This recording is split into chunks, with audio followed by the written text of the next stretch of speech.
Praise Lord. ഈ അനുഗ്രഹീതമായ ദിവസത്തിനായി കർത്താവിന് നന്ദി പറയാം. ഇന്ന് 91 ദിവസം. നാം വായിക്കുന്നത് ലേവ്യ പുസ്തകം 1 അധ്യായം 91 സങ്കീർത്തനവും അപ്പോസ്തല പ്രവൃത്തി 2 അധ്യായവുമാണ്. ലേവ്യ പുസ്തകം 1 അധ്യായം.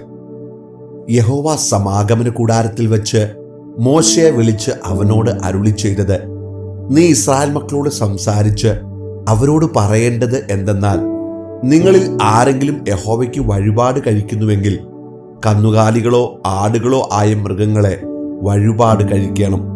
അവൻ വഴിപാടായി കന്നുകാലികളിൽ ഒന്നിനെ ഹോമയാഗം കഴിക്കുന്നുവെങ്കിൽ ഊനമില്ലാത്ത ആണിനെ അർപ്പിക്കണം. യഹോവയുടെ പ്രസാദം ലഭിപ്പാൻ തക്കവണ്ണം അവൻ അതിനെ സമാഗമന കൂടാരത്തിന്റെ വാതിക്കൽ വെച്ച് അർപ്പിക്കണം. അവൻ ഹോമയാഗത്തിന്റെ തലയിൽ കൈവെക്കണം. എന്നാൽ അത് അവനു വേണ്ടി പ്രായശ്ചിത്തം വരുത്തുവാൻ അവന്റെ പേർക്ക് സുഗ്രാഹ്യമാകും. അവൻ യഹോവയുടെ സന്നിധിയിൽ കാളക്കിടാവിനെ അറുക്കണം.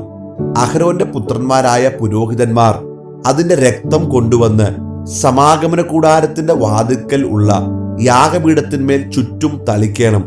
അവൻ ഹോമയാഗ മൃഗത്തെ തോലുരിച്ച് കണ്ണം കണ്ണമായി മുറിക്കണം. പുരോഹിതനായ അഹരോന്റെ പുത്രന്മാർ യാഗപീഠത്തിന്മേൽ തീയിട്ട് തീയുടെ മേൽ വിറക് അടുക്കണം. പിന്നെ അഹരോന്റെ പുത്രന്മാരായ പുരോഹിതന്മാർ കണ്ണങ്ങളും തലയും മേധസ്സും യാഗപീഠത്തിൽ തീയുടെ മേലുള്ള വിറകിൻ മീതെ അടുക്കി വെക്കണം. അതിന്റെ കുടലും കാലും അവൻ വെള്ളത്തിൽ കഴുകണം. പുരോഹിതൻ സകലവും യാഗപീഠത്തിന്മേൽ ഹോമയാഗമായി ദഹിപ്പിക്കണം. അത് യഹോവയ്ക്ക് സൗരഭ്യവാസനയായ ദഹനയാഗം. ഹോമയാഗത്തിനുള്ള അവന്റെ വഴിപാട് ആട്ടിൻകൂട്ടത്തിലെ ഒരു ചെമ്മരിയാടോ കോലാടോ ആകുന്നുവെങ്കിൽ ഊനമില്ലാത്ത ആണിനെ അവൻ അർപ്പിക്കണം.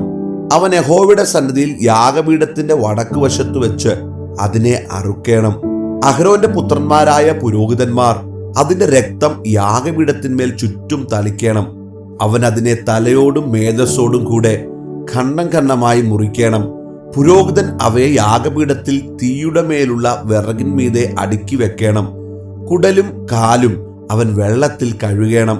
പുരോഹിതൻ സകലവും കൊണ്ടുവന്ന് ഹോമയാഗമായി യഹോവയ്ക്ക് സൗരഭ്യവാസനയുള്ള ദഹനയാഗമായി യാഗപീഠത്തിന്മേൽ ദഹിപ്പിക്കണം. യഹോവയ്ക്ക് അവന്റെ വഴിപാട് പർവ്വജാതിയിൽ ഒന്നിനെ കൊണ്ടുള്ള ഹോമയാഗമാകുന്നുവെങ്കിൽ അവൻ കുറുംപ്രാവിനെയോ പ്രാവിൻ കുഞ്ഞിനെയോ വഴിപാടായി അർപ്പിക്കണം. പുരോഹിതൻ അതിനെ യാഗപീഠത്തിന്റെ അടുക്കൽ കൊണ്ടുവന്ന് തല പിരിച്ച് പറിച്ചു യാഗപീഠത്തിന്മേൽ ദഹിപ്പിക്കണം. അതിന്റെ രക്തം യാഗപീഠത്തിന്റെ പാർശ്വത്തിങ്കിൽ പിഴിഞ്ഞു കളയണം. അതിന്റെ തീൻപണ്ടം മലത്തോടുകൂടെ മുറിച്ചെടുത്ത് യാഗപീഠത്തിന്റെ അരികെ കിഴക്കുവശത്ത് വെണ്ണീരിടുന്ന സ്ഥലത്ത് ഇടണം. അതിനെ രണ്ടാക്കാതെ ചിറകോടുകൂടെ പിളർക്കണം. പുരോഹിതൻ അതിനെ യാഗപീഠത്തിൽ തീയുടെ മേലുള്ള വിറകിൻ മീതെ ദഹിപ്പിക്കണം. അത് ഹോമയാഗമായി യഹോവയ്ക്ക് സൗരഭ്യവാസനയായ ദഹനയാഗം. 91 സങ്കീർത്തനം.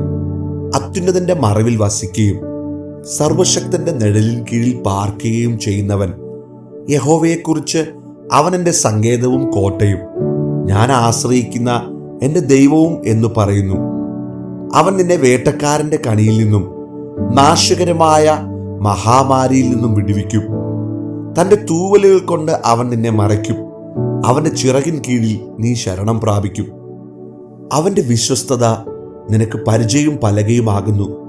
രാത്രിയിലെ ഭയത്തെയും പകൽ പറക്കുന്ന അസ്ത്രത്തെയും ഇരുട്ടിൽ സഞ്ചരിക്കുന്ന മഹാമാരിയെയും ഉച്ചയ്ക്ക് നശിപ്പിക്കുന്ന സംഹാരത്തെയും നിനക്ക് പേടിപ്പാനില്ല.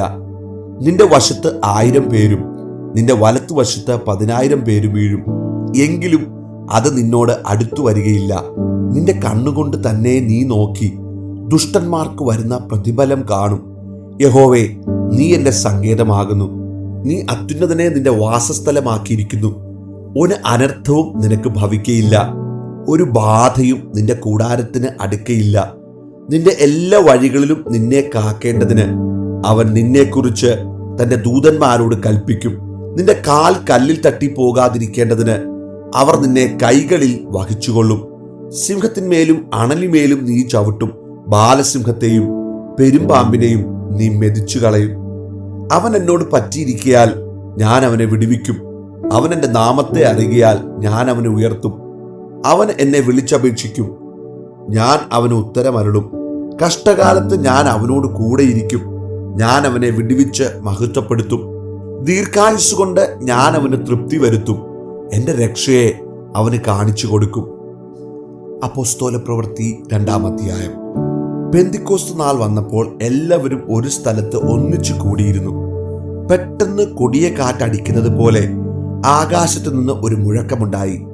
അവർ ഇരുന്നിരുന്ന വീട് മുഴുവനും നിറച്ചു. അഗ്നിജ്വാല പോലെ പിളർന്നിരിക്കുന്ന നാവുകൾ അവർക്ക് പ്രത്യക്ഷമായി. അവരിൽ ഓരോരുത്തന്റെ മേൽ പതിഞ്ഞു. എല്ലാവരും പരിശുദ്ധാത്മാവ് നിറഞ്ഞവരായി. ആത്മാവ് അവർക്ക് ഉച്ചരിപ്പാൻ നൽകിയതുപോലെ അന്യഭാഷകളിൽ സംസാരിച്ചു തുടങ്ങി. അന്ന് ആകാശത്തിന് കീഴിലുള്ള സകല ജാതികളിൽ നിന്നും യെരൂശലേമിൽ വന്നു പാർക്കുന്ന യഹൂദന്മാരായ ഭക്തിയുള്ള പുരുഷന്മാരുണ്ടായിരുന്നു. ഈ മുഴക്കമുണ്ടായപ്പോൾ പുരുഷാരം വന്നുകൂടി. ഓരോരുത്തൻ താന്താന്റെ ഭാഷയിൽ അവർ സംസാരിക്കുന്നത് കേട്ട് അമ്പരന്ന് പോയി. എല്ലാവരും ഭ്രമിച്ച് ആശ്ചര്യപ്പെട്ടു. ഈ സംസാരിക്കുന്നവർ എല്ലാം ഗലീലക്കാർ അല്ലയോ? പിന്നെ നാം ഓരോരുത്തൻ ജനിച്ച നമ്മുടെ സ്വന്തം ഭാഷയിൽ അവർ സംസാരിച്ചു കേൾക്കുന്നത് എങ്ങനെ? പർഥ്യരും മേദ്യരും ഏലാമ്യരും മെസൊപ്പൊത്താമ്യയിലും യഹൂദ്യയിലും കപ്പദോക്യയിലും പൊന്തോസിലും ആസ്യയിലും പ്രഗ്വയിലും പംഫില്യയിലും മിസ്രൈമിലും കുറേനയ്ക്ക് ചേർന്ന ലിബ്യ പ്രദേശങ്ങളിലും പാർക്കുന്നവരും റോമിൽ നിന്ന് വന്ന് പാർക്കുന്നവരും യഹൂദന്മാരും യഹൂദ മതാനുസാരികളും ക്രേത്യരും അറബിക്കാരുമായ നാം ഈ നമ്മുടെ ഭാഷകളിൽ അവർ ദൈവത്തിന്റെ വൻകാര്യങ്ങളെ പ്രസ്താവിക്കുന്നത് കേൾക്കുന്നുവല്ലോ എന്ന് പറഞ്ഞു. എല്ലാവരും ഭ്രമിച്ചു ചഞ്ചലിച്ചു. ഇത് എന്തായിരിക്കുമെന്ന് തമ്മിൽ പറഞ്ഞു.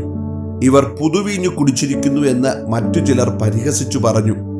അപ്പോൾ പത്രോസ് 11 പേരോടുകൂടെ നിന്നുകൊണ്ട് ഉറക്കെ അവരോട് പറഞ്ഞത്, യഹൂദാ പുരുഷന്മാരും യെരൂശലേമിൽ പാർക്കുന്ന എല്ലാവരുമായുള്ളവരെ, ഇത് നിങ്ങൾ അറിഞ്ഞിരിക്കട്ടെ.